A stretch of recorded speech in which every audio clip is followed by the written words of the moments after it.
Consider the lilies, how they grow. They toil not, they spin not. And yet I say unto you that Solomon in all his glory was not arrayed like one of these.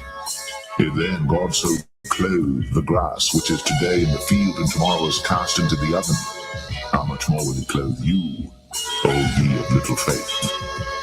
And seek not ye what ye shall eat or what ye shall drink, neither be ye of doubtful mind. This is our kingdom, a kingdom of righteousness. Praise the Lord. Praise ye the Lord. For all these things do the nations of the world seek after, and your Father knoweth that ye have need of these things. But rather seek ye the kingdom of God, and all these things shall be added unto you.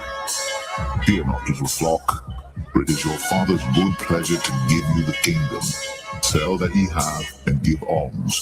Provide yourselves bags which wax not old, a treasure in the heavens that faileth not, where no thief approacheth, neither moth corrupteth. For where your treasure is, there will your heart be also.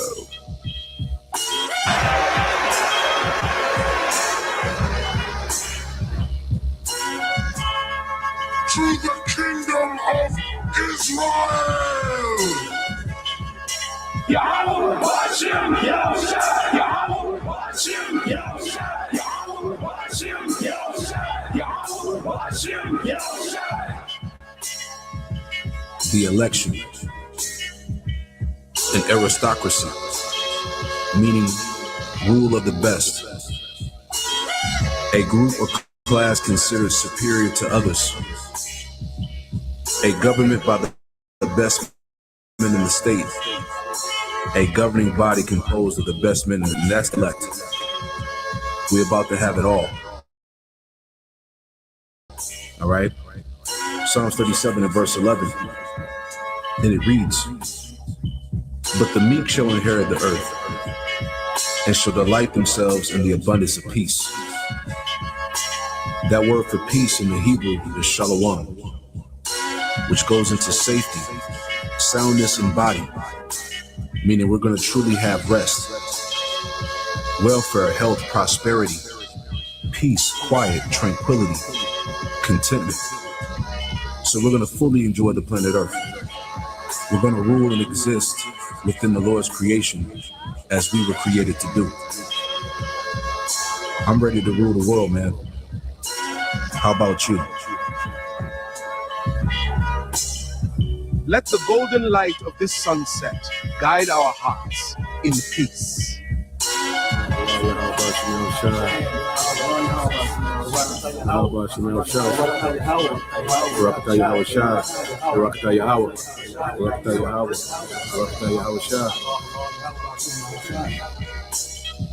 Fear not, little flock, for it is your Father's good pleasure to give you the kingdom.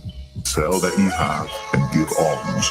Provide yourselves bags which wax not old, a treasure in the heavens that faileth not, where no thief approacheth, neither moth corrupteth. For where your treasure is, there will your heart be also.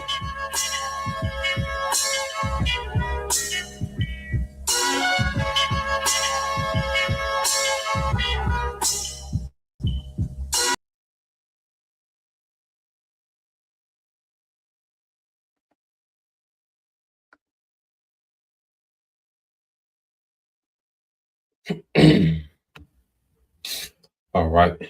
Shalom. First and foremost, I would like to give all praise and glory unto Yahweh Bahashem, Yahweh Shah Bahashem, Makakodash, and double honors unto the apostles and the elders of GMS who rule well, teach well, being great examples for your brothers, and peace and blessings and salutation to the hopeful elect out there pushing his word and truth and in sincerity across the four winds in the name of Yahweh Bahashem, Yahweh Shah Bahashem, pushing to get up out here. Shalom to the hopeful elect, the believers, the listeners who have came back to the obedience of the scriptures through faith in Yahweh Bashem Al-Shah. All right. And what I want to get into this morning, what we'll get into is dealing with this term escalation trap, and it just shows that the Heavenly Father, all right, through Yahweh Shah is in control of everything, because the way that we seeing particular things play out. These nations, are caught in what you call escalation traps, and it's all to fulfill, all right, prophecy, man. Everything that we see happening on the global stage is geared towards fulfilling the prophecy of Yahweh Bashim Shai. There's nothing that's operating outside of the Lord's will. Okay, there's nothing that's operating independently, from the agenda of Yahweh Bashim Shai. Even Esau rebelling, against the Most High and trying to undermine the Most High, through this technocracy. Well, it's all the will of the Lord, and what we're seeing, all right, with these events, all right, of these nations, they have these secret councils, trying to establish this new world order, which is causing what infighting, all right, and this infighting is causing actual conflict, and these conflicts, all right, have begun, to spark actual war. Okay, and we know that the Third World War, okay, is the war that's going to usher in Yahweh Shah, which is going to put an end, okay, to Esau's empire and the ambition of these heathens as well. Okay, so it's beautiful how the Lord got this thing mapped out, and as we see, one thing about prophecy, man, it's a faith booster to see prophecy happen real time, because this is evidence that He is. Not only that these things are happening, but they're happening just like He said they will happen, man. Okay, so we're gonna get into a few things, man, and the more this devil tries to roll out this new world order, the closer he gets to his demise, man. So Esau Edom is in the biggest trap ever, and he's trying to set traps while he's inside of a trap, man. you know, this man is trying to set traps while he's inside of the biggest trap ever, man. You know, so let's go here to the book of Second Ezra in the GNT, Second Ezra 15 in the GNT. All right, so you go and you start at the top. Okay, Second Ezra 15 and 1 said, "The Lord says, proclaim to my people the prophetic messages that I will give you." And this is a commandment from our power, okay, to speak to Israel, all right, prophetically, man. That's why prophecy is at the forefront of the ministry, man. Okay, that's why the Lord raised the prophets, all right, to prophesy, man. You know, that's at the forefront of everything that we do, man, as we teach, because even when we go into history, it's to shed light on, all right, future events, man. You know, everything is geared towards prophecy, man. Okay. We touch on other things as well, character building, you know, going into, the fruits of the spirit. Okay. Going into, some of everything, man. Okay. But everything ties into prophecy, man, because even the character building is gearing us, all right, for these prophetic times, man. Okay. So everything is centered around prophecy in the ministry, man. Okay. It says, and then have them written down because they are true and will be fulfilled. Okay. So the Lord has written down His will. You go into the Bible, it's the will of the Lord. Okay. Explain. You see, it's the future explained according to the will of the Lord when you go into the true understanding of the Bible. Okay. And that's why, as we have the true understanding of the Bible, nothing is catching us off guard, man. Okay. Because we understand the Lord's will. You see, we know everything fits within, all right, the will of Yahweh Bashim Shah. And these things will be fulfilled, and we're seeing everything being put in place to just continue on the fulfillment of prophecy, man. Okay, it said, do not be afraid of those who plot against you or be disturbed by their unbelief. Yeah, man, because, most people, all right, they mock prophecy, because prophecy is against, their lust, okay, which is to keep America up and going, which is keep this system up and going, okay, because their mind is that, okay, this thing is going to work itself out. They're going to get a good leader, price is going to go down, all the chaos is going to stop, this war is going to be just like the other wars. They're going to fight and come to some agreement. And no, prophecy is okay, it's telling the story, man. Because see, within prophecy, Prophecy doesn't play into, all right, the agendas of the masses, man. Okay, what people want, because people are optimistic, okay, of some type of happy ending to this current situation. No, the happy ending is only for the elect of Israel. Okay, it's going to be suffering for everyone else. Okay, death or captivity. You see, that's the options for everyone else, man. 2/3 their option is death or salvation. All right, well, Israel, their options are death or salvation, which the 2/3 are going to get death. So like you for misspeaking. Okay, but for Israel, the option is death or salvation. You see, 1/3 is going to receive salvation, and 2/3 going to receive a death, man. Okay, a judgment. You see, so when you go into the scriptures, man, most people oppose scriptures. They're against the message because it goes against, what they want. All right, it goes against their desires, man. And the Lord is fed up with this place, man, and He's finna show that He's fed up. He's showing that He's fed up, man. That's why He got Esau, okay, scrambling, trying to pull this new world order off, man. That's the Lord closing this thing up, man. So this devil going hard body with this new world order rollout, it works in our favor, man. Okay, because he only thing Esau can do is run to his end. Okay, ain't no detours, ain't no side streets. Is nothing but a road that leads to this man end, and he has no choice but to run to it, man.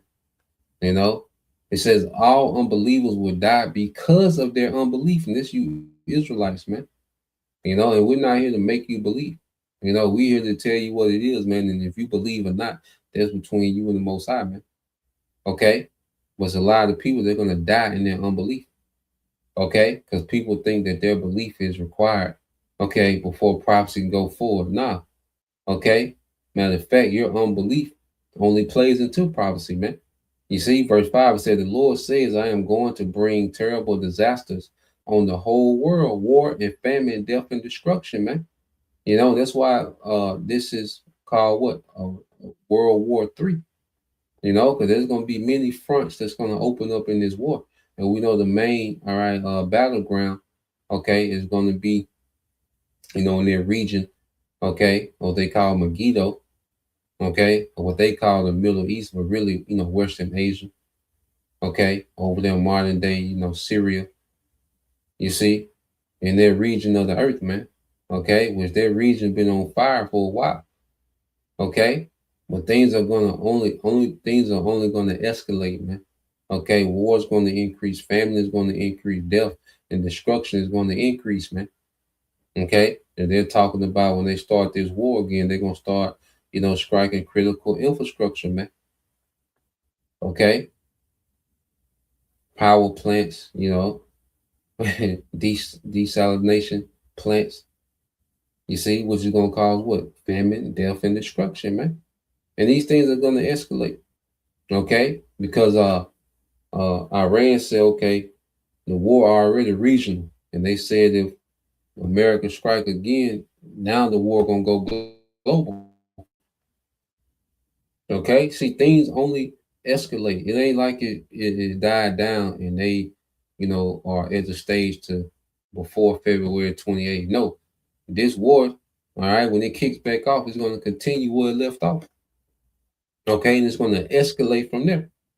You see, it says because wickedness has spread everywhere and evil has reached its limit. Yeah, evil is peaking out. Wickedness is peaking out, man. And see, we only see what's on the surface, man. Okay, the earth is full of so much wickedness, man. There's so much secret wickedness that we don't even know about, man. Things that we couldn't even stomach, man, that's happening in the world on a normal basis, man. Okay, and the Most High, all right, He has this thing mapped out to where evil has a cutoff point, man. Wickedness has a cutoff point, man.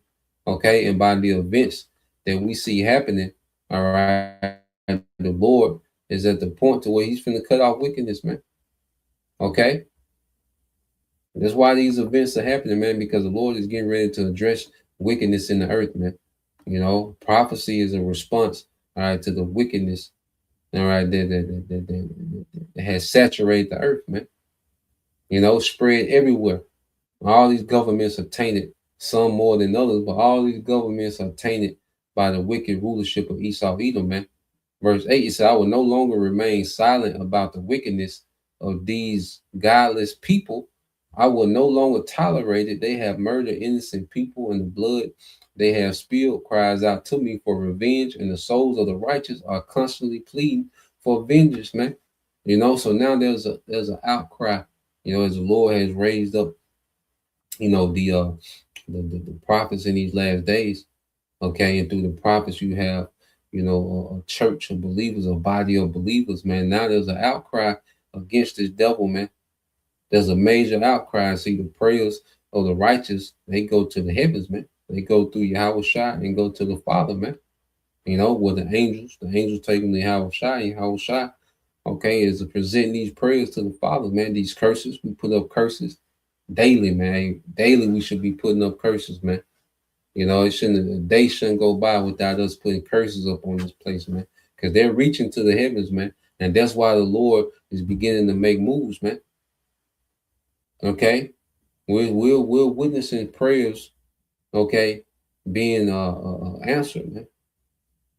Okay? So the fact that this devil, his mind is made up to go forth with this agenda, well, that's his destruction. That's his downfall, man. And the Lord is to the point that he's not going to tolerate this nigga in rulership no more, man. This nigga got to get out of here, man. At the end of the day, this nigga got to get out of here, man. If you don't feel like that, we ain't got nothing to talk about, man. You call yourself an Israelite, and at the forefront, okay, of your belief is not this nigga got to get out of here, man. Hey, man. You off, man.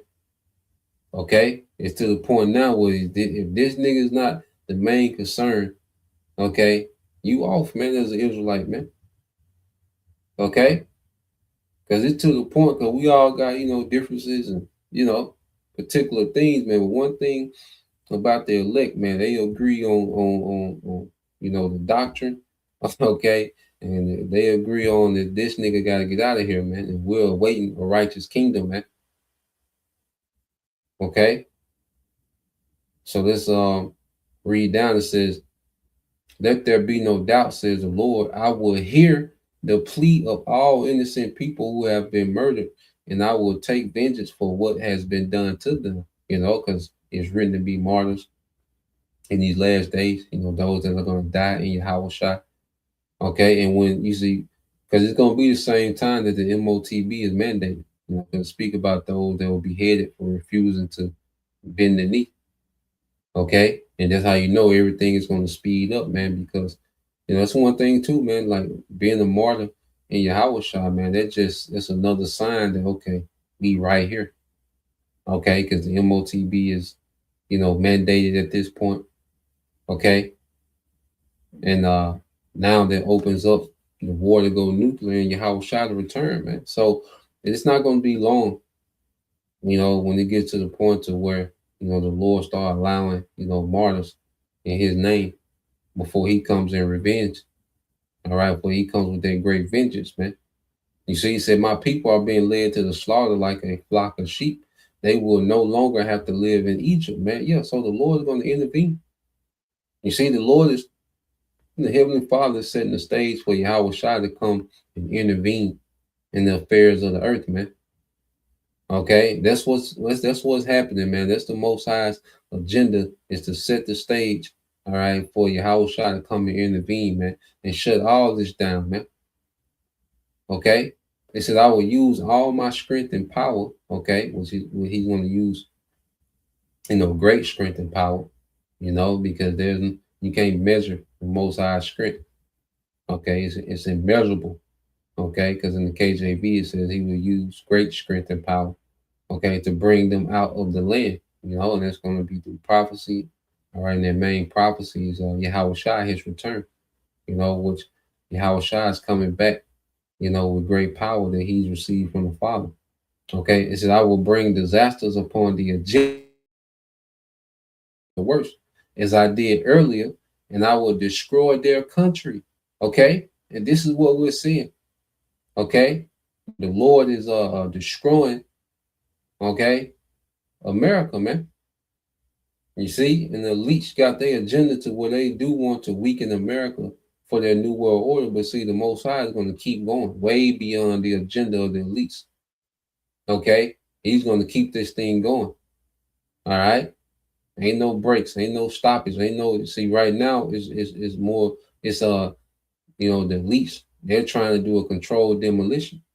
Well, the Most High got a controlled demolition, all right, that's on a whole nother level. Okay, he got complete demolition, man. You see, it says the whole land will be in mourning, it will be shaken to its foundation. When I, the Lord, strike it and pound on it, the farmers will mourn because their seed will fail to sprout, and their trees will be destroyed by blight, hail, and terrible storms. Okay, and we're seeing, manufactured. All right, we're seeing manufactured crisis, and we're also seeing the Lord is intervening, man, because Esau, he doesn't control the weather, and he can manipulate the weather. Okay, he has certain limits to he can manipulate the weather, but he can't just conjure up, the weather from scratch and do what he want. All right, like he an X-Man or something. Okay, but he can manipulate the weather. He can manipulate, and because the earth is out of whack, the weather just throws off because this nigga is so out of tune with the earth as well. That's a factor. But ultimately, the Heavenly Father is judging, man. The Heavenly Father, okay, is causing things to happen, all right, to break America down to its knees, man, and ultimately turn this place to a desert, man. But there's going to be a great suffering, all right, here in America, man. Okay, so let's go here.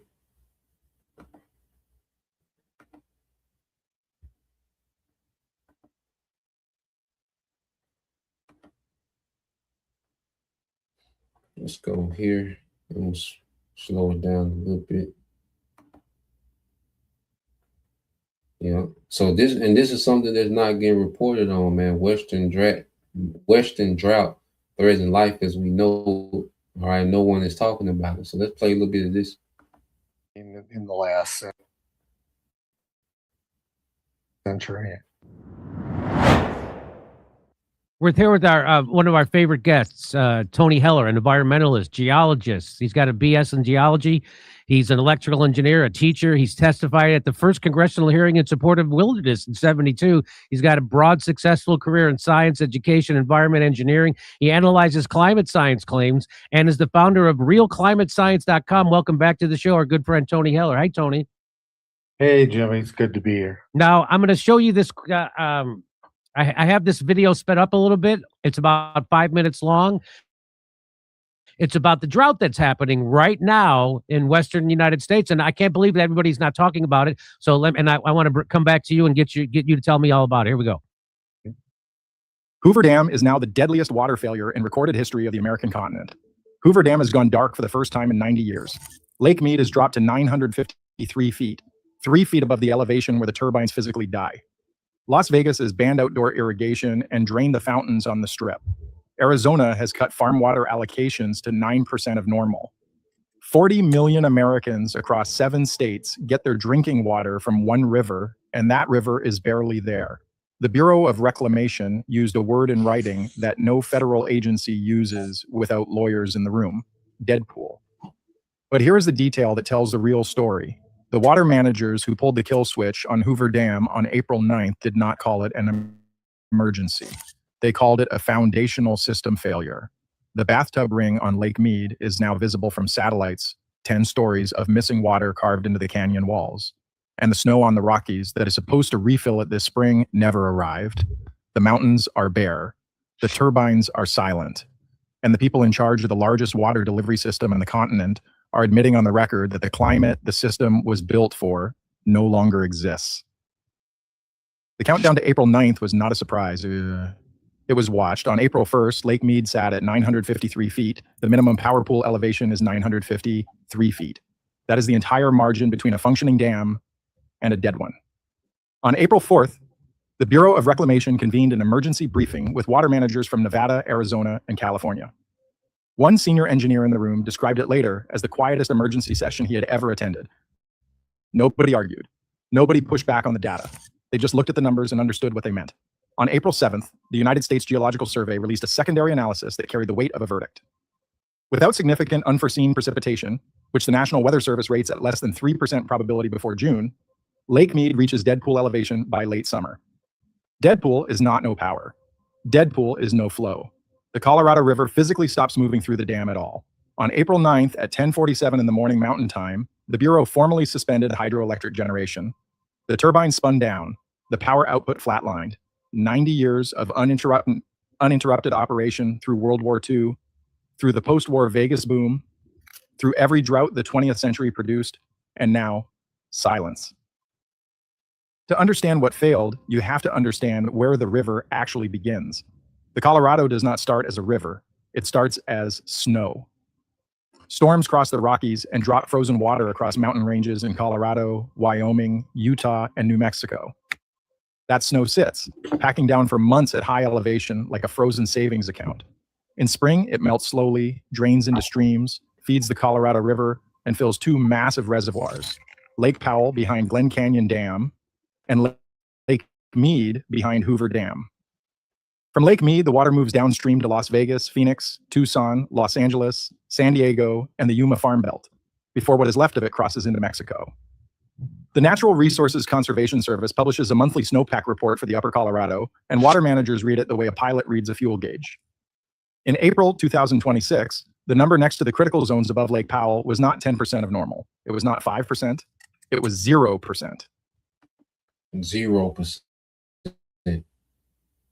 So the snow needed, to fill, the river didn't come, like we say, Esau, he can manipulate this crisis in his favor. Okay.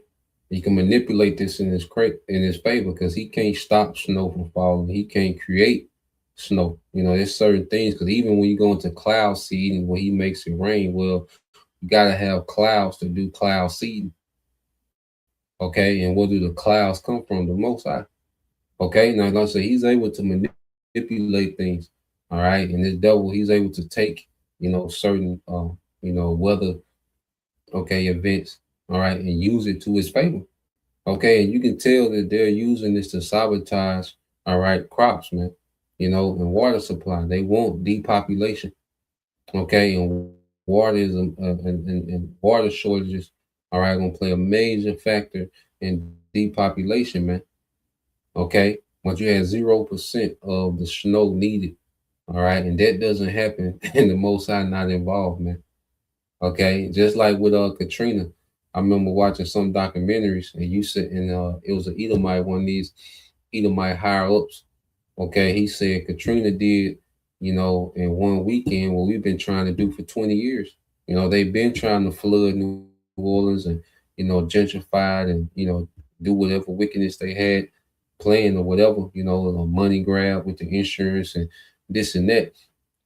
But the Edomite said Katrina did in one weekend, all right, what we've been trying to do, all right, for 20 years.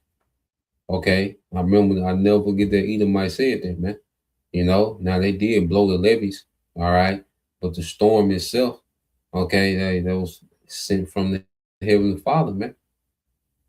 Okay, and they was able to manipulate the situation, blow the levees, and cause even more flood. Okay, so these certain weather things that's happening, these devils, they're able to manipulate it, okay, to their favor of depopulation, shortages, all right, distress, all right, desperation, which because all these things play into making his new world order, all right, more marketable, as a fix-all to the crisis, the poly crisis that's coming to the earth, man. Okay, let's play a little more of it. This is where the impossibility ladder begins. No one told you that the previous worst snowpack reading on record was 19% in 2002, during a drought already being called once in a generation. The decade of stress test models that water scientists ran after that year never included a 0% scenario. No one told you that the spring runoff forecast into Lake Powell now sits at 4% of average, barely a trickle, and a trickle cannot sustain a civilization. No one told you that the bathtub ring on Lake Mead now measures over 100 feet tall in places. A 10-story building of water visible from space. No one told you that the dam is doing more than keeping the lights on. Hoover Dam manages flow to agricultural regions that produce roughly 15% of the entire United States food supply. That is not a regional number. That is grocery stores in every state in the country pulling from water that flows through this one structure. And the mechanism of how the dam dies is brutally simple. As the lake drops, the water surface falls below the penstock intakes that feed the turbines. Below 950 feet, the pressure is insufficient. The turbines cannot spin. The power flatlines. 3 feet of water separated the largest hydroelectric facility built in the 20th century from total shutdown, and now those 3 feet are gone. Dr. Amanda Fielding, senior hydrologist at the Colorado Basin River Forecast Center in Salt Lake City, reviewed the April data and used language water scientists almost never use publicly. She did not call it a bad year. She did not call it an outlier. She called it a foundational system failure. Dr. Jonathan Weiss, paleoclimatologist at the University of Arizona's Laboratory of Tree Ring Research, has spent his career reading Colorado River flow history out of 1,200 years of tree rings. His 2025 paper identifies a structural aridification signal, a drying trend so consistent across a millennium of data that it cannot be explained by natural variability. This is not weather, he said. This is the region changing. The mechanism is straightforward. Warming ocean temperatures and jet stream destabilization are displacing winter storms northward into Canada. The mountains wait. The snowpack does not come. Whatever precipitation does fall arrives more often as rain than snow, and what snow does accumulate melts earlier in the season before the reservoirs can catch it. The Rockies are not just receiving less water. They are losing the ability to store it. Integrated vapor transport into the upper Colorado, for the winter of 2025 to 2026, was the lowest measured since satellite monitoring began in the 1980s. Climate models projected conditions this severe would arrive somewhere between 2040 and 2060. The scientists who built those models were not wrong about the destination. They were wrong about the speed. The future did not wait. It showed up 14 years early, decades ahead of schedule, and the Southwest was not ready. People keep asking, how do we actually get an AI agent on our team? Well, it's easy. Watch how I do it in 60 seconds. Nobody was. Elena Vasquez has farmed the same 600 acres outside Yuma, Arizona for 31 years. She grows romaine, broccoli, and spinach, shipped to grocery stores in 47 states. On April 10th, she opened her federal water allocation notice for the coming season. It read 9% of historical baseline. She read it 3 times, standing in her kitchen, then sat down and did not move for a while. You cannot grow lettuce on 9% water, she told a local reporter. You can barely keep the dust down. 200 miles north, Las Vegas, a city of 2.2 million pulling 90% of its water from Lake Mead, implemented stage 4 restrictions on April 10th. Outdoor irrigation was banned, hotel pools were drained, the fountains on the Strip are dark. Spring bookings at one South End hotel dropped 40% in 10 days. In Needles, California, residents turned on their taps on April 11th and got reduced pressure and discolored water. No groundwater alternative, no desalination, just the Colorado. The Metropolitan Water District of Southern California, which serves 19 million customers, has activated emergency reserves designed for short-term disruption, not multi-year structural failure. Arizona has projected crop losses this growing season above $7 billion without emergency groundwater substitution. And Colorado's state water engineer filed an emergency compact relief petition with the federal government on April 8th. As of this recording, the federal government has not responded. What happens next is genuinely unknown. The 1922 Colorado River Compact divides the river between 7 states based on flow measurements taken during one of the wettest decades in the basin's recorded history. The math has not worked for a long time. It is finally, publicly, breaking in real time. The river that carved the Grand Canyon over 5 million years does not disappear overnight, but it is now diminished beyond anything the people who built this civilization allowed themselves to imagine. The political framework is built on assumption. So let me, Yeah, so just wanted to get into that and see no one's talking about that, and that's going to be crucial.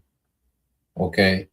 That's going to be crucial, man, because the Hoover Dam, that water, all right, from the Hoover Dam, we said Hoover Dam has, all right, an installed generating capacity of 2,880 megawatts. It generates approximately 4 billion kilowatt hours of hydroelectricity annually, enough to serve 1.3 million people across Nevada, Arizona and California, man. See, these things gonna be crucial, man. All these things are gonna start to hit.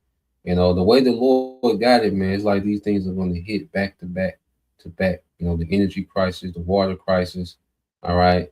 Um. Uh. Uh. You have the energy crisis. You have the water crisis. You have the crops, the fertilizer. You have these pestilence. You know, now talking about the pestilence. Then you have this ongoing war. So it's like it's set up for all these things to happen. You know, at one time. You know, let me see this. Yeah, she said I live in the mountain of North Arizona in a small town named St. John's. We haven't had snow for a few years, maybe more. You know, yeah, man. You know, you get the water for sharing. You know, when you got information, like when you got on, you know, if you got on the ground information about certain things, because it's one thing to hear about it in these reports, but people that actually live in certain areas, have that, firsthand, testimony. But yeah, man, and that's of the Most High, okay, to withhold that snow, because the Most High is formulating, all right, polycrisis, man. As an Esau is able to manipulate particular things, and the snow, like the fake snow and particular things that the devil, have going on. All right. He's able to manipulate things, but ultimately it's the Most High that set the atmosphere, for polycrisis, man. For all these things to happen at the same time. All right. So let's go from there. So while he's doing these crises, what is this devil doing? He's rolling out, this new world order. Okay. He's rolling out these data centers, because one thing that ain't stopping in the midst of these crises is the construction of these data centers, all right, and surveillance, okay, infrastructure, man. Okay. So let's see. Let's go. Yeah, let's go here. All right. And show you that they're just rolling out. We're going to be getting into data. Okay, they're rolling out. All right, this the DPI, digital public infrastructure. Okay, which surveillance plays a major part. And these things been on the increase, and nobody's been talking about it like that. So as you have these polycrises forming in the background, okay, if a brother want to post that second Ezra 16 and 21 and 22, Baba Shah. Okay, and then what's the other one? Is it second Ezra 6 and 25? Suddenly, shall the storehouses appear empty? Because these things gonna hit on the sudden, man. It's gonna be a lack of food all of a sudden. It's gonna be a lack of water all of a sudden. It's gonna be a lack of this and lack of that. All of a sudden, man, these things are all gonna hit. Okay, and it's perfect timing because everything has a appointed time. Matter of fact, if the brother get that too in Isaiah 47, okay, should come to her perfection. You see, it's all in perfect timing. Okay.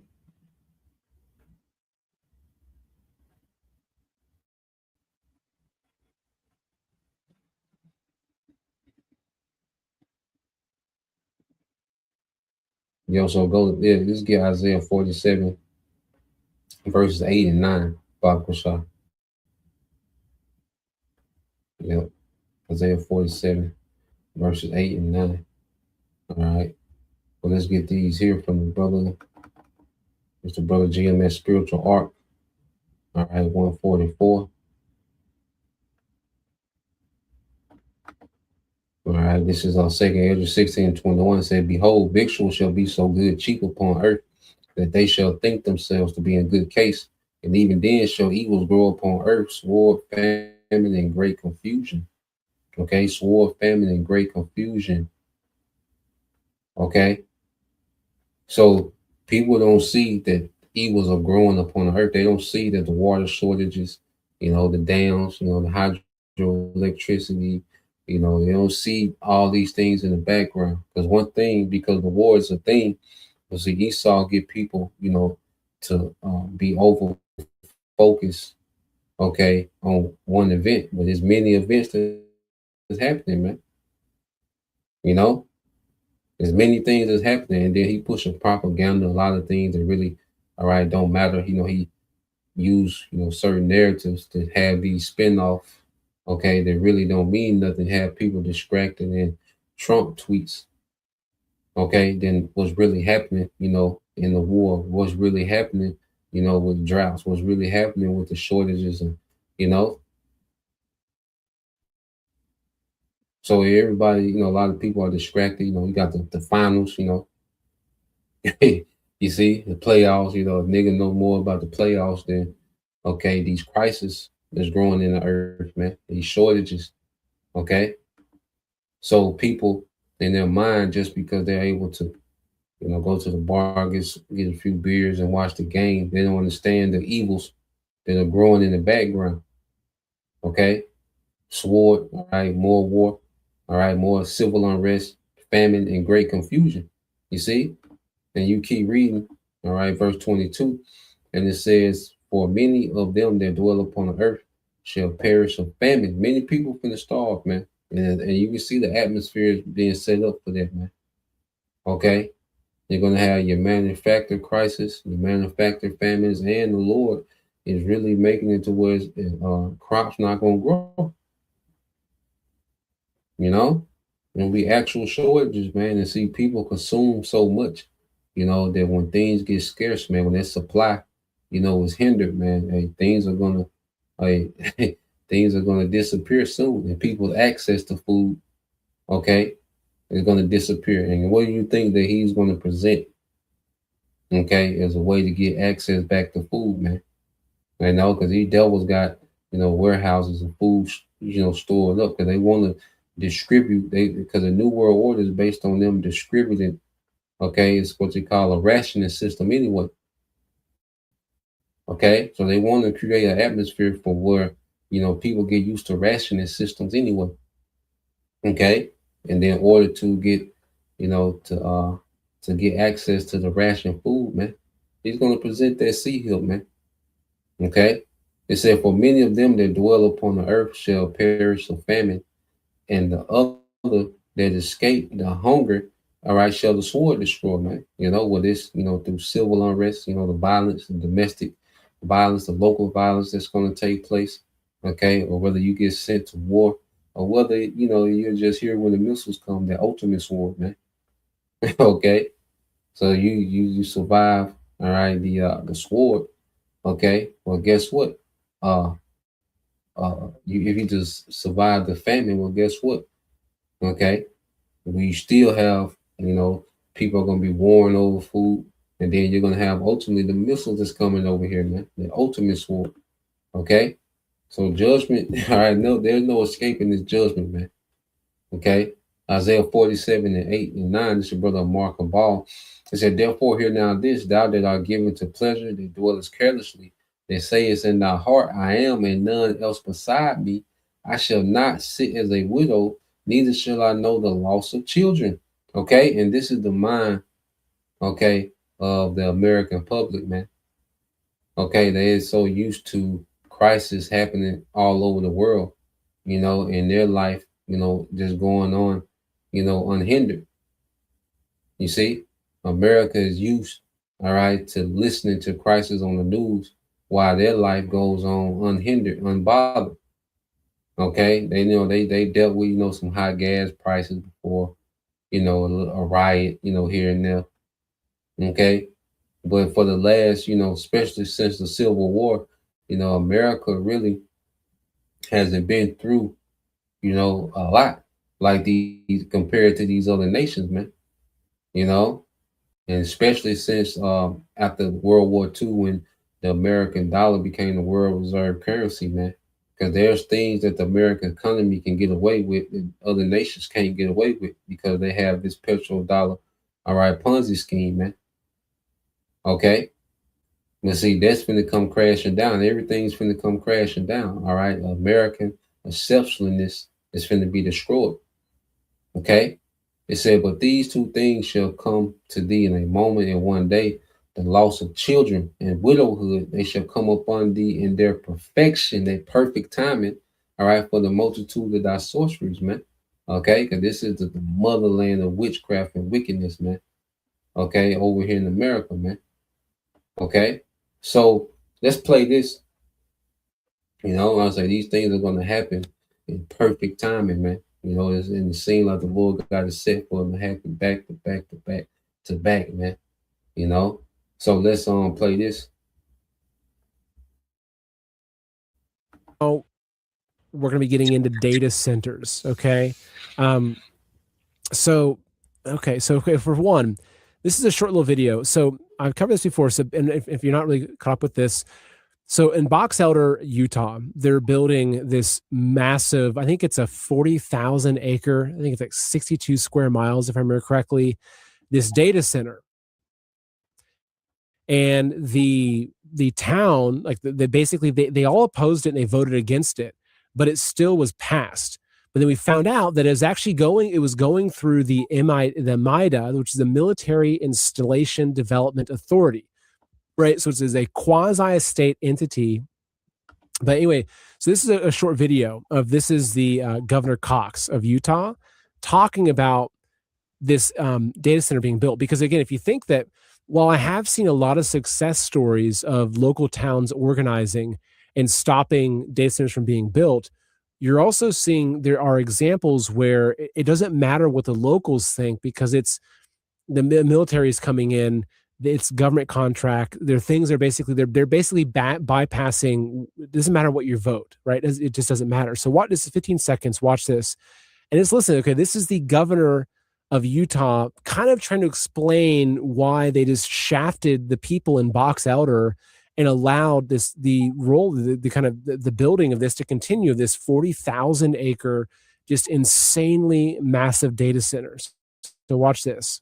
Again, this is going through MIDA, so it's a quasi state entity, but I don't have control over that entity. I think I appoint one person to that entity, and again, this is going through. So this is a governor of Utah, and also I've never heard people pronounce quasi. So what you have, all right, with this thing with now they're saying data centers are under.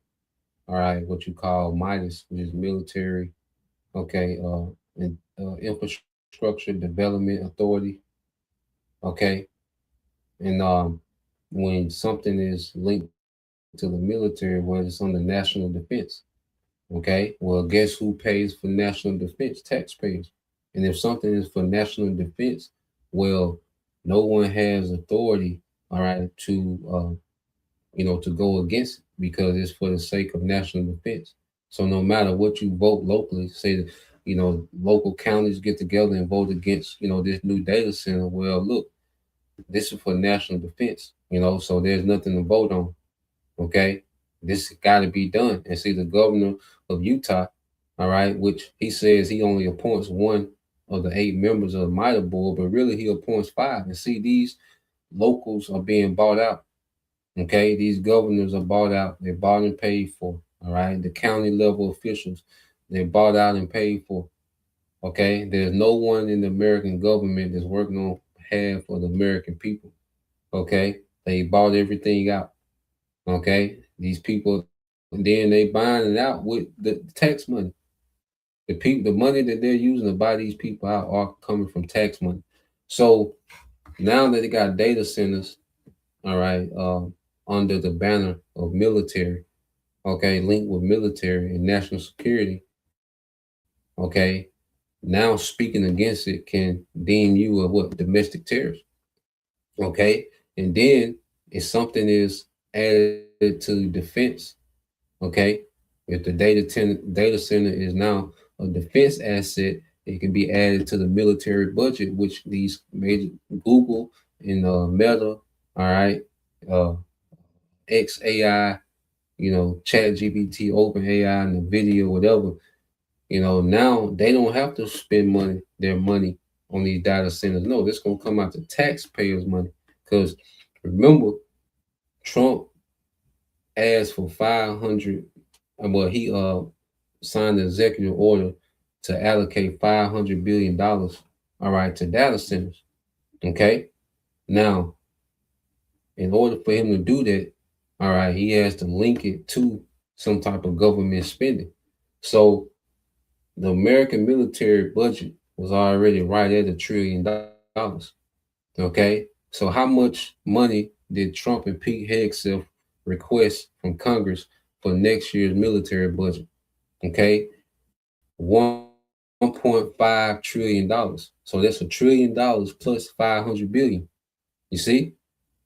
It's all taxpayer money. So what you think that 0.5 trillion is going towards, man? The data centers, man. Okay.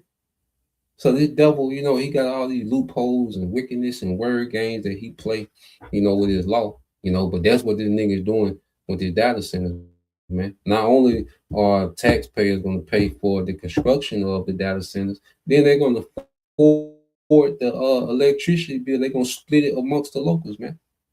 Okay, the American system is so goddamn wicked and crooked and goddamn conniving, man.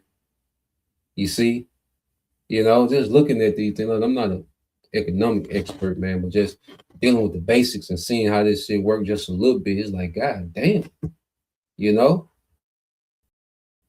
hey, this nigga gotta get out of here, man. You see, and you American people are so goddamn dumbed down and simple that you still play into this system that does nothing for you, man. Okay, that does not one thing for you, man. Okay, which that's kind of a strange thing, but that's beside the point.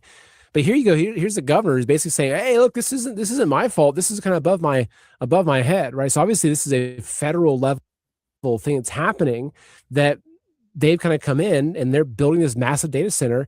It doesn't matter, right? So here, I'll play it again for you. Just look at the guy's body language. Like he knows that he's screwing the people in his state. Like, and he's just up there trying to kind of stutter and explain himself, but he can't. Watch. Again, this is going through MIDA, so it's a quasi state entity, but I don't have control over that entity. I think I appoint one person to that entity, and yeah. Anyway, you can see it's like it's obvious that there's something much bigger happening. But what's also crazy is that this is an executive order. This is kind of refreshing. This was back in July of 2025, last year.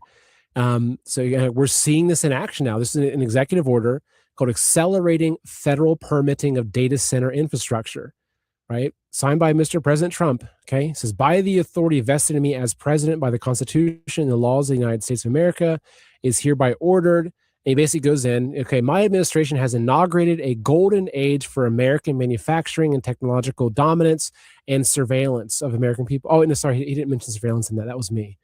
He says, we will pursue bold, large-scale industrial plans to vault the United States further into the lead on critical manufacturing processes and technologies that are essential to national security, economic prosperity, and scientific leadership. So, again, this is like,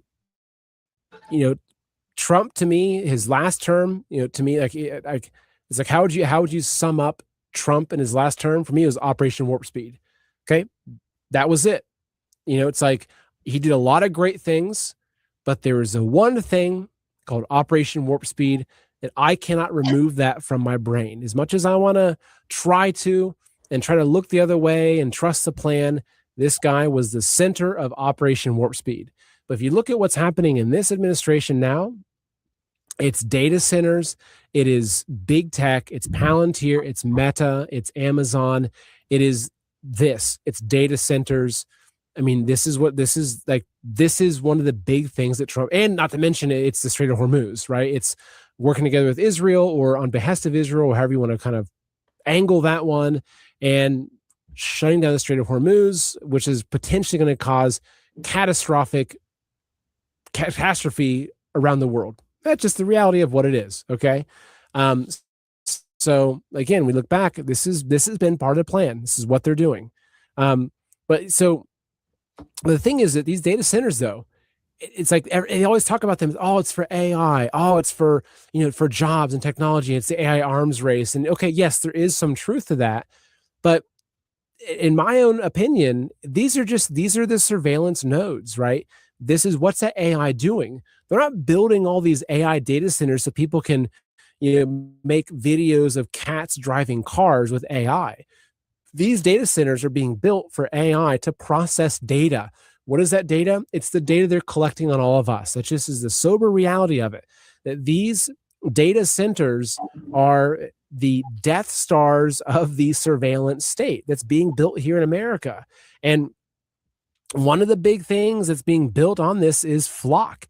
So I'm not sure if you've been following Flock. So Flock are these cameras that are being put up. I mean, to me, this is a direct violation of the Constitution and our own privacy. But they're putting these Flock cameras everywhere, right? They're putting these Flock cameras everywhere. And these Flock cameras are these AI cameras that are gathering data on every single thing that walks past them. They're recording sounds. Some of them have drones they can deploy to follow people if they want to. They're recording everything. So if a car drives by and has a scratch on the door, it records that information.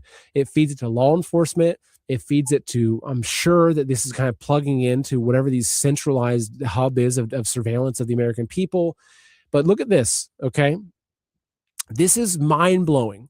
This is showing you, okay? This is going to show you the amount of Flock cameras in America from January 1st, 2024 to May 2026. Okay, watch this right here. Oops. Whoops. There we go. Here we go. So, watch this. Again, this is the Flock. And remember, kid. Okay, don't need your noise. This is the Flock cameras popping up across America.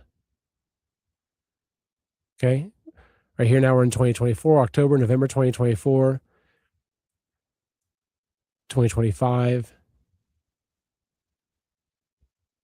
And if you're so you see all these blue dots popping up. Okay, this is the infrastructure. This is New World Order infrastructure. So they're rolling out the infrastructure. Okay, in the background, you can see, it's mainly concentrated in the East, Central America, Southeast, the East Coast. Okay, California, okay, the West Coast, all right, and they plan on putting a lot of these data centers in Central America, okay, meaning what you call the North, all right, the Mid-Northwest, okay. So yeah, man, because a lot of this is still, open land. You go to Idaho, Colorado, okay, but you just see how much they've increased. Just look at those blue dots are those Flock camera systems that are being set up, and that's been since 2024. Okay, so you look at the map now, and then 2024, this is what it looked like with Flock cameras. Okay, but these last 2 years they've been running. When Trump got in office, they started running. Okay, they started running with this thing, rolling this thing out. You see, so while they got all these different distractions going on, they're rolling out this new world order, man. Okay, and they're rolling out the infrastructure needed, all right, for a surveillance state, all right, for a complete control system. So let's look at it again. How much these Flock cameras have increased. Okay, right here now we're in 2024, October, November 2024, 2025. And if you're listening on podcasts, we're watching a map of America just kind of get covered in Flock cameras. So you want to go back and watch the video of this, I recommend it. Yeah, this is it. So like this is the surveillance state. Like as much as I hate saying it, America is turning into communist China in terms of surveillance. Now, granted, right now we still have our freedoms. Yeah, see, this is an Edomite that's optimistic about America. It's over with, my nigga. It's over. Okay, you still talking about the Constitution is over. Okay, you still talking about this amendment is over. All right, Esau going with his play. Your elites are going with their play. All right, and you not included. Okay, you see, you're not included in it, man. All right, you're going to be a digital slave. Okay, That's your future. Okay, for you American Edomites, man. All right. So I put this up too. Post this. I got another one. And at the end of the day, it's just time to get this nigga out of here, man. You see? And if a brother could real quick for this next video, I know, but you know, you're gonna like this video here, man. Because we've been talking about it in the spirit, you know, but then the Lord gave us a little footage, a little preview. All right. Because hey, prophecy from the Buddhist nigga off stage, man. But if a brother can get Isaiah 32 and in the NLT, Isaiah 32 in the NLT and verse, let me make sure it's the exact verse.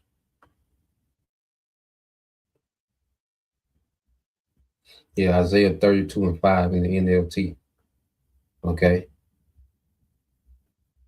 Yeah, Isaiah 32, 5 in the NLT. Let's watch this real quick.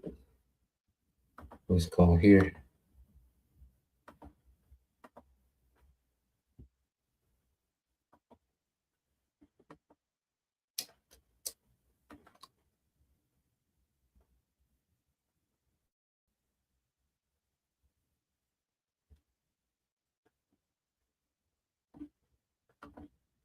Let's see. Thought I had queued. Let me see. Oh,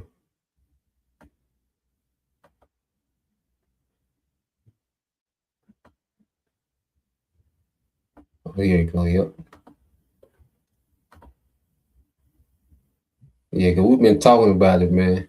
All right. So what you have with the graduation, all right, these tech CEOs and just the ex-tech CEO of Google, okay, but he's talking to the graduation in Arizona, all right, and let's see what happens, man. And this is just a prelude to what the Lord's finna do to these elites, man. They are finna get booed off the goddamn stage, man. Prophecy is gonna sandman these niggas off the stage, man. Okay, nigga, your rulership is terrible. Okay, so let's play this. Who has so often been the person who came to this country and made it better. College is a scam. Okay. No, we do not know the precise contours of what this. If you'd let me make this point, please. If you'd let me make this point. How about we replace this guy with AI? Because we don't. Why do we need speakers at commencement ceremonies? Why don't we just replace you? I bet you I get a much better speech written by AI than this guy is coming up with. I'll tell you that. There's no G's you could talk to. I'm sure we can make an AI him. Choose a diversity of perspectives, including the perspective of the immigrant, who has so often been the person who came to this country and made it better. We thought that we were adding stones to a cathedral of knowledge that humanity had been constructing for centuries. But the world we built, artificial intelligence that reflects those values, the world will be unimaginably better for it. I'll switch sides. He does not know his audience. You are surrendering your... That nigga Daniel walked off stage, man. Hey, finna boo this nigga off stage, man. Nigga, it's time for Esau to go. Okay, he making them. Don't nobody want to hear that shit no more, man. Them speeches where you don't know what the hell you talking about. Okay, niggas just lying, man. Okay, they barely letting this nigga get a point out, man. And every time he mention AI, man, they go crazy, man. You see, and the world is finna boo this nigga off stage, man. Agency. We have only seen maybe 1% of what is to come. I'm very proud of this. If you don't care about science, that's okay, because AI is going to touch everything else as well. Whatever path you choose, AI will be how work is done. If you want to learn something entirely new, nigga said AI gonna touch. You can tell he frustrated. Nigga getting red. All right, eat him. That's what it means. Red, nigga, red. Okay. You know this nigga frustrated. If you don't care about science, it's gonna touch everything, man. He basically saying you know, nigga, we gonna control you niggas, man. Okay, we gonna control you going you. Okay. But nah, man, you see that the devil, he's not getting the response that he used to get. There was a time when people just cheering everything this nigga said, man. You know, talking about AI has only seen 1%. Nigga, AI done maxed out, man. Okay? There ain't nothing left you can do, all right, but bring out and roll out this control grid, man. Okay? AI done tapped out, it's done maxed out. Okay, your kingdom is maxed out. Okay, and now it's just time for you to clear the stage, man. Okay, let's play a little more. And you want to have a personal tutor in any language for the cost of an internet connection, you can have it. You can now assemble. He just keeps going. I mean, could you talk about that's how little regard he has for the people he's hired to talk to. He just keeps going. He doesn't care. He's got to do his time, Jimmy. Yeah, that's right. Fuck you. Pay me. That's He's his got to do the whole attitude. time. That's what I do when the crowd hates me. I do my whole time while they hate me. Well, their fees are paid for this. What's that? Yeah, their fees are paid. Paid Their for this school fees asshole. paid for this asshole. To help you with the parts that you could never accomplish on your own. When someone offers you a seat on the rocket ship, you do not ask which seat. You just get on. The rocket ship is here. Oh, let me give you some what advice. a metaphor. First, Let me give you find some a way to advice. say yes. Let me give you some advice. You should hire some personal security for the rest of your life. Let me give you a little piece of advice. You should go live in the desert, hire some security, get 24-hour armed guards and surveil and cameras to surveil. And whenever you go out in public, you should go around with armed guards also and wear a bulletproof vest. That's The jobs of tomorrow. That's my little advice. What's that? The jobs of tomorrow will be to provide security for this guy. Yeah. You bring the judgment. You bring the conscience. You bring the perspective. I'll give you one final reflection. Happiness, I have come to believe, is not the same as joy. Happiness is derived from meaning in your relationships. Thank you very much and good night.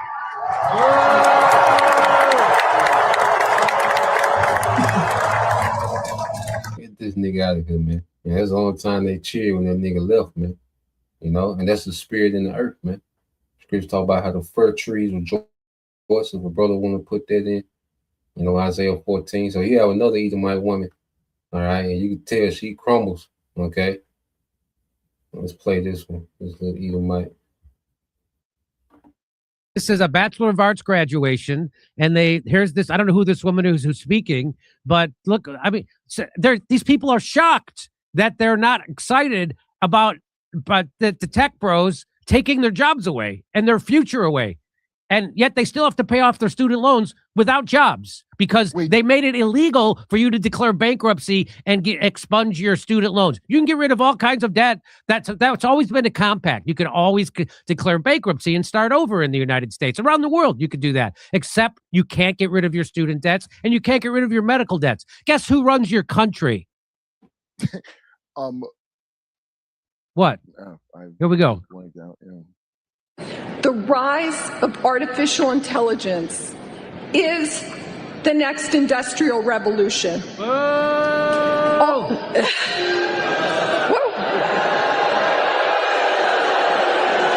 What happened?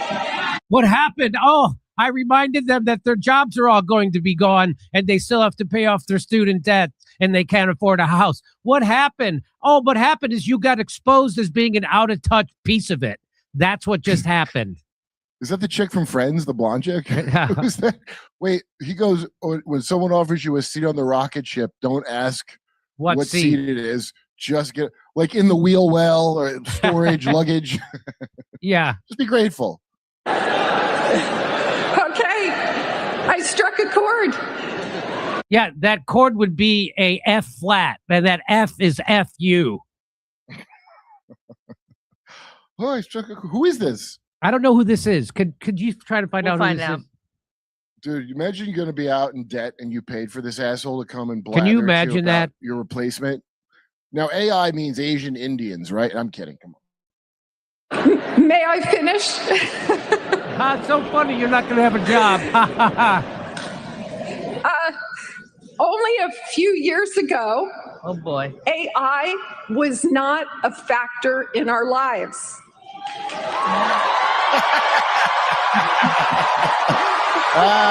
all hate you.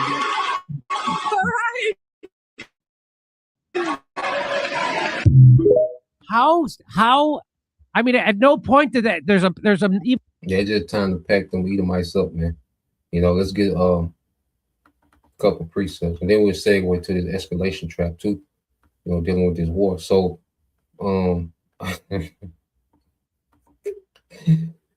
yeah, but young, go help your uncle, auntie, man. You know, we're losing it, man. You see, Esau looking like Eddie Kane trying to come back to the 5 heartbeats, man. Okay, Alfie still got the outfit, but the talent gone, man. Okay, so let's get a couple precepts, man. Yeah, this is let's see what I want first.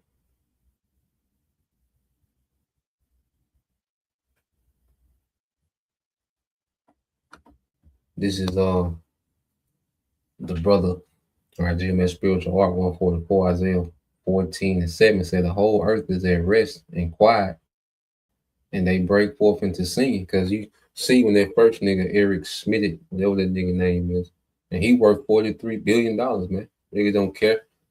Okay, they booed that nigga off stage, man, and they cheered when that nigga left, man. You know, creation is going to rejoice when this nigga is removed from power, man. You know, creation itself is going to rejoice. Okay, when they're not subjugated to the rulership and cruelty of Esau, man. Okay, and nobody want to hear that AI shit, man. It's overrated, it's hyped up. Okay, it's not doing nothing like they say. It can do particular things, but you know the main thing is for this control greed. Okay, that's what the main thing is AI for. Is to govern. All right, this control grid. All right, the digital infrastructure. Okay, to regulate and enforce. Okay, this digital infrastructure, man. Okay, Isaiah 14:8 says, "Yeah, the fir tree rejoice. The fir trees rejoice at thee, and the cedars of Lebanon, saying, since thou art laid down, no fella is come up against us, man." So when this nigga is removed, man, the earth can just be. All right, and this nigga is removed from power, man. The earth can just be, man. Okay, and you go into this here. All right, this is the brother Bayan Yashala, Isaiah 32:5.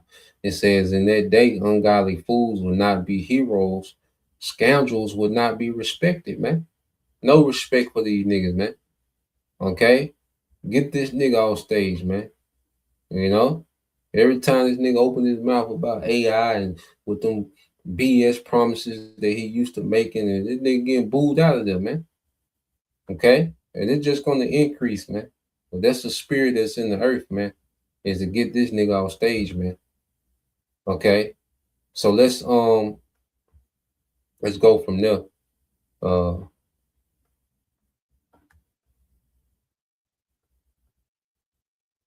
Let's segue now. All right, so I want to go into this dealing with the escalation trap. Now, when you go here, yeah. There you go. So yeah, he's gonna speak about, you know, these different conflicts and wars that's going on and how all these nations, these world leaders are caught in what you call the escalation trap. And we'll go into it. But I'm gonna let him expound on these things, and then we'll get, you know, the definition on it. All right. And all these nations that's in these escalation traps are a nation that's in prophecy, man. You know, if a brother can go ahead and put Ezekiel 38, you know, I think like verses 3, you know, 3-5 maybe, you know. The trap is laid for Babylon. We always get it. You know, I think it's 51-24, 50-24, Jeremiah. All right, let's get that. You know, let's get Isaiah. Let's get Proverbs 19-21. in the NLT Baruch Shah. Okay. You know, my brother like, man, Yash want the whole Bible. Well, let's play a little bit of this, and then we'll go into the escalation trap. You know, looking for a way out of this horrible thing he got himself into. Doesn't that sound just like Trump? He's in an escalation trap, Mario. And what is he doing? He's going up the rungs of escalation exactly because the previous round failed. Exactly. It's an escalation trap, just like Trump is in, Putin is in it. And by the way, if she were to, and I just wrote a piece on the Professor Pape Substack on this, if she were to launch an attack on Taiwan, this would suck him into an escalation trap. So the problem is, these wars are not settling down quickly here. And there's a real reason. The weaker side has more capability than the stronger side is recognizing. And that's true in Iran, that's true in Ukraine, and it would be true in Taiwan. This is why this is not working out where any of these strong guys want them to work out. Do you realize how much money this will save us? What's that? I just built a budgeting app with Base 44. Look. Is there a possibility that Putin may find Europe very weak right now and consider US involvement to be limited in terms of Article 5, and may, putting aside a tactical nuclear strike, may escalate or fall further into the escalation trap by striking targets through asymmetric means or directly striking targets within NATO territory? Just to zero in on what I think is a more likely thing coming with Putin, because I think that you're right. He is assessing greater weakness in Europe. I think what it's going to mean is there's a certain belt. If your readers or listeners would Google Ukraine defensive belt here, you would see behind the line in the Donbass, there's a certain belt that Google Maps will be able to articulate for them. They can see it on the map. It's a little bit hard to describe it. It's a little bit easier to see an image and see why it looks like a belt and so forth. That is a critical corridor that if Putin were able to launch a ground offensive and break through it, that would probably break the back of the Ukraine defense, and you'd probably lose the ground all the way up to the Dnieper River, almost all the way to Kyiv. So this is a critical area here. It's not just another piece of territory. Well, he's been trying to do that for several years, Mario. Okay. And I just showed my students how there's been almost no territorial change in the last several years. It's not because that objective has not been there. It's not because Putin doesn't know it. It's because the drones in Ukraine here have been preventing Putin's ground forces from being able to concentrate to do that breakthrough. You see what I mean? Because you'd have to literally punch through the line. And you'd say, well, he's got a lot of troops, right? Doesn't he have 500,000 or 400,000 mass? Not enough to break through. It's like World War I. There were lots of troops stationed on each side of World War I, hundreds of thousands, and they couldn't do the breakthrough because of the artillery. Here, it's not artillery, it's the drones. And so I think he may try it again this summer, Mario, because Putin is in a trap. If he backs down, just like you want Trump to back down here, this has enormous domestic problems for these folks. Putin could, for Trump, it's about whether or not he loses the midterms and the House and the Senate, all that. For Putin, it's about whether he lives or dies. You see, this is a much bigger cost for Putin to actually step back here. So, and who do you think has Putin in this situation? All right, which is Russia. All right, God. May God. All right, God, which is the same thing. Okay, who you think has Trump in this situation? And we know that there's, higher, authorities behind them. Okay, with them being the face of, these certain prophetic nations. All right, who you think has them in this trap to where they can't go backwards? Because you go into Putin, because even lately the Russian, because the EU just struck. NATO just struck deep into Russia, and the Russian people is saying like Putin being too soft because Putin is conservative, he's firm, He's calculated, but they're saying, nigga, you getting a little too soft. Like, we need to go hard. We need to go with these NATO nations, man. Okay? So he can't go backwards. He can't come to a peace deal over this Ukraine situation. No, he gotta keep advancing. And it's a certain strategic area called the Donbass that Putin's been trying to break through. Okay. And he hasn't been able to break through this point, which, he break through Donbass, he can go to Kyiv, get the capital, and keep going on until you NATO nations. Okay. So the Most High got Ukraine holding the line. Why? Because it's all in the Lord's timing, showing you that it's not in the timing of these nations, man. Okay. America, they wanted to take down the Iranian regime, okay, and have full control of the straits for themselves, man, for the Western oligarchs, man. Okay. But no, the Lord don't want that. But the Lord got Trump in the escalation lab to where he can't fall back. He can't try to claim some type of victory and fall back, man. Okay. No, he's in the escalation trap. You see? So Putin in his escalation trap, may God. All right, Trump in his escalation trap, Babylon. All right, Iran, because Iran can't go backwards neither. You see, because if Iran, if they don't keep their foot on the gas, okay, if they go backwards in any type of way, if any deal that they try to make gives back what they've gained so far, within this conflict, then it's going to be a lot of political pressure on the leaders in Iran. So everybody's in the escalation trap. All these prophetic nations, the Lord got them in the escalation trap, man. Okay, let's play a little more, then we get their definition. So this is what's part of the escalation trap. It's part politics. It's not just about the military hardware. And so I think Putin is stuck in an escalation trap. The Iran-Iraq war, right in your neck of the woods, that went on for 8 years, Mario. 8 years. That's crazy. This is why these wars go on and on. It's not because we all love the cost. It's because the leaders are caught in escalation traps, and those traps are just so difficult to get out of.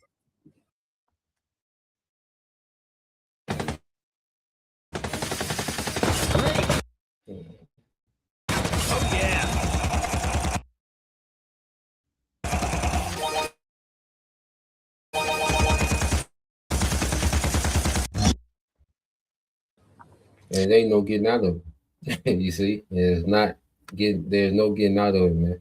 Okay, you can only go forward. They can only go forward and fulfill the will of Yahweh Bashim Al Shah. Now let's get a couple precepts.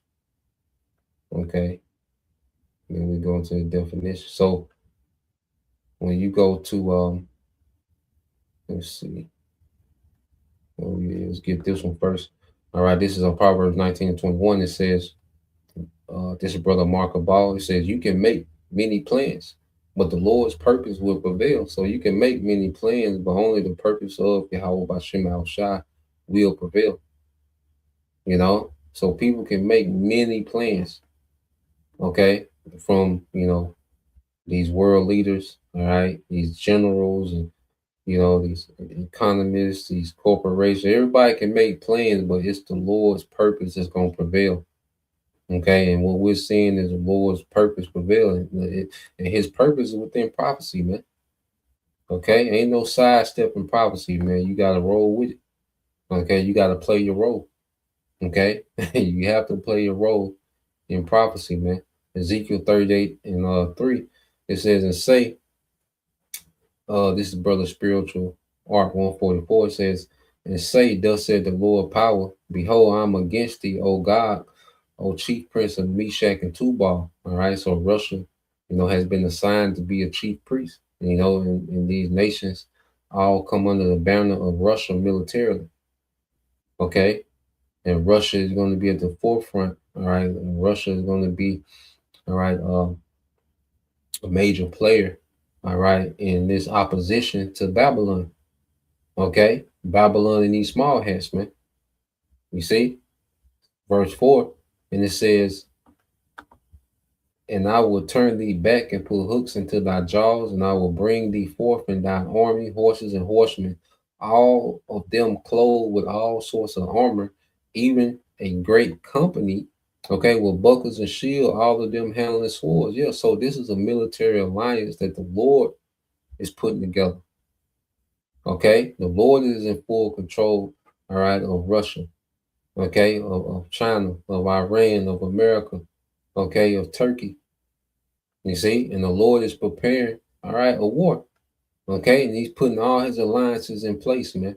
All right. And Russia has been a guard to these nations by supplying them with equipment, all right, with military what do you call it? Intelligence, okay, satellites, okay, especially with Iran. That's why you go to verse 5, it says Persia, Ethiopia, Libya with them, all of them with shield and helmet, man.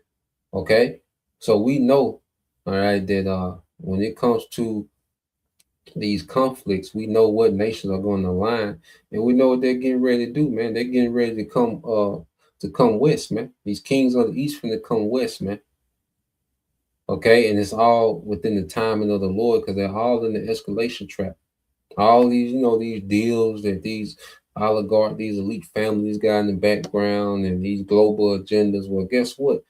You can't sidestep this. You see, you can't sidestep the war. Okay, you see this the will of the Lord in within this war. See, these elites can't get past this, man. Okay, they're gonna have to deal with this, man. You see, so when you just go into what is the escalation trap? All right, let's go here. It says an escalation trap is a vicious cycle where a small conflict or competition, because there's actual competition between these nations. They got agreements about this technocracy. Okay, they want to roll this technocracy out. They're in agreement with this complete control system. But there's small competitions. All right, these small competition between these nations are beginning to intensify. Okay, and that's why you see actual war breaking out. Okay, because there is competition between these nations and these different factions of oligarchs, man. Okay, of how they want to run this thing. You see? So what we're seeing is escalation trap. These small competition between these nations are intensifying. Okay, and it's gonna keep intensifying. Okay, until the fulfillment of prophecy, man. You see, it says an escalation trap is a vicious cycle where a small conflict or competition intensifies because each party continuously escalates their response in the attempt to gain the upper hand. Instead of resolving the issue, every retaliatory action expands the conflict or makes the initial problem worse, locking everyone involved into a costly loop they cannot easily escape. And this is the Lord's doing. The Lord got these nations in escalation trap, man. Okay, to where every time this nation do something, the other nation does something that escalated. Okay, because when they was at war, they was running up the escalation ladder, man. These 40 days from January 28th to April, like the 8th, whatever night, okay, they was running up the escalation ladder, man. Okay, until this ceasefire. You see? And guess what? When they start back to fighting again, they're gonna start the war where they left off, and they're gonna run up that escalation ladder, man. Okay? All the way until what prophecy is fulfilled. You see? And everything is happening in the Lord's time. All right. So mhm. So this is the tit for tat dynamics. It says party A makes a move. Let's say you can use party A for the uh the small hats in America when they did their first strike, February 28th.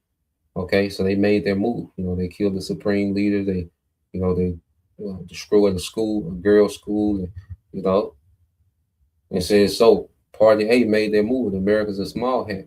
Party B, Iran, responds more aggressively to counter it. Start hitting all those bases in the Middle East, okay, in that region, man, okay, or Western Asia.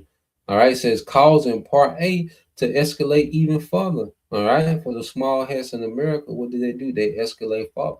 They started just bombing, all right, relentlessly. Okay, it says illusion of control.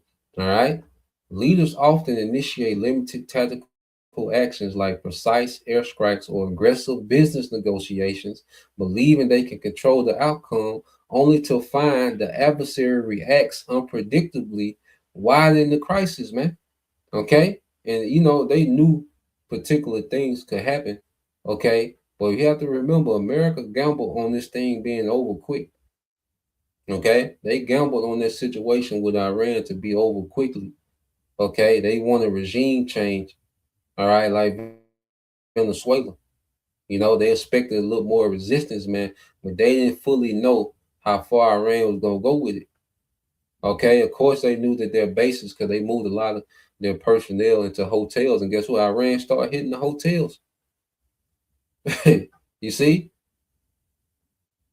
certain CIA leaders, were knocked off. Certain Mossad leaders got knocked off. But you'll never hear that, you know, in Western media, man. Okay, and Tel Aviv was just getting pummeled. Okay, to where the people in Tel Aviv had to live in them bomb shelters, man. Okay, nigga, get you a cot. Okay, in the blanket, nigga. This is where you live now. Okay, they wasn't expecting that. You see, so that goes into escalation trap. Now, just to go specifically into Ezekiel 38, let's get this real quick. In Ezekiel 38. All right. So I just asked it real quick. All right, just to show you that he is. Okay. So when you go into what does it mean to put hooks in thy jaws in Ezekiel? Ezekiel 38:4 said, putting hooks in our jaws is a powerful metaphor for divine control and sovereign power over arrogant opposing nation. Here's the specific meaning behind the imagery. It says irresistible, okay, divine control. Just as a fisherman uses a hook to lead a massive, unwilling fish, the Most High, all right, is dictating the movements of God, which is Russia, and his invading armies, the rest of those armies under Russia, China, Iran, Turkey, okay? The Most High is making it clear that this invasion happens on his time, not theirs, okay? You see that? So this is the Heavenly Father in full control of everything that we see happening, man. He is, okay? So it's gonna come a time, man. Hey, where Russia gonna bust through that certain line, all right, and they gonna just continue to move west, man. Iran is already in motion, doing what they, doing what they're doing. China is on deck. Turkey is already in position. Okay, you already have this animosity between Turkey and the small hats, man. So everything is in place, man. It's all happening according to the will of the Lord. All right. It said the enticement. It said the imagery implies that the Most High is drawing out or baiting these hostile nations. All right, traditionally viewed as an alliance led by Russia, Iran, and Turkey, so they can ultimately face divine judgment, man. You see that? There it is, man. It's plain as day. So we seeing these moves being made, and you look at all these situations, and we realize, like, damn, all these niggas is an escalation trap, man, at the same time. All right, and they all lead to these niggas got to face each other, man. Okay, and ultimately they're gonna have to face Yahweh Shai. Okay, that's ultimately what everything is leading to. They're gonna have to face Yahweh Shai, man. If a brother want to get there real quick, Revelation 19 verses 11. Okay, and 12.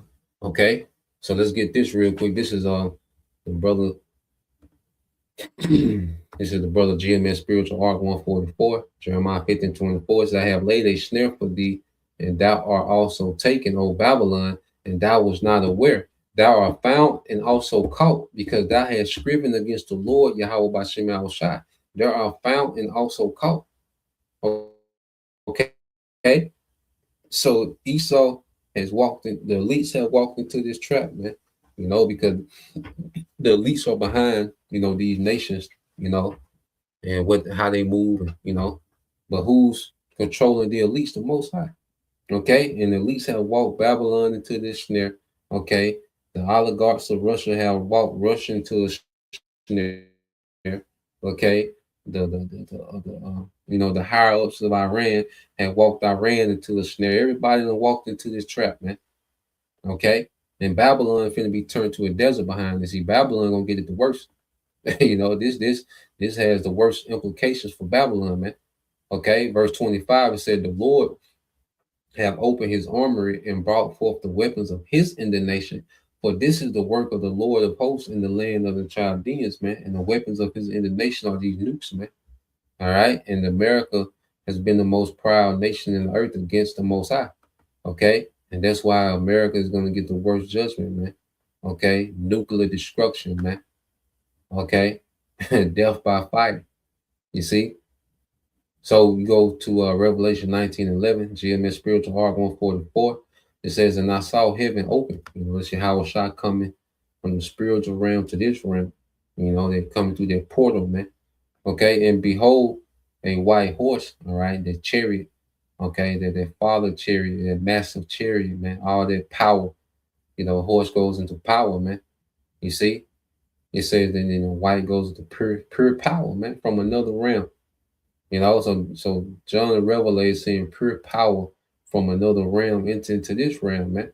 Okay, it says, and he that sat upon him was called faithful and true, and in righteousness he doth judge and make war. In righteousness he doth judge, okay, and make war, man. Yahweh Shai is coming to wage war in righteousness, man, against all these nations, man. Okay, it said his eyes were as a flame of fire, and his head wore many crowns, okay, because he's coming to taking all the authority from the earth. Okay, all these governments that have any type of authority, well, Yahweh Shai is coming to script that authority, man, as he wages war. Okay, and he had a name written that no man knew but he himself. Okay, and when it speaks about that, it's not saying that no one knows his name when he shows up. Okay, no, they're saying because you got two aspects of it, because he has an authority, okay, that no one has except for him, because the name goes into your authority and rank, all right, as well.